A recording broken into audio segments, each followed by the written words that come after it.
जय सद्गुरु गजानना, रक्षक तूची भक्त जना। निर्गुण तू परमात्मा तू, सगुण रूपात गजानन तू।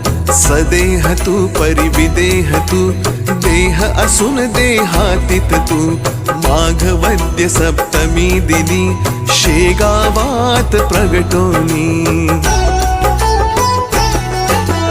पुष्ट्या पत्रावळी निमित्त, विदेहत्व तव हो प्रगट। बंकटलालावरी तुझी, कृपा जाहली ती साची। गोसाव्याच्या नवसासाठी, गांजा घेसी लावून ओठी। तव पद तीर्थे वाचविला, जान रावतो भक्त भला।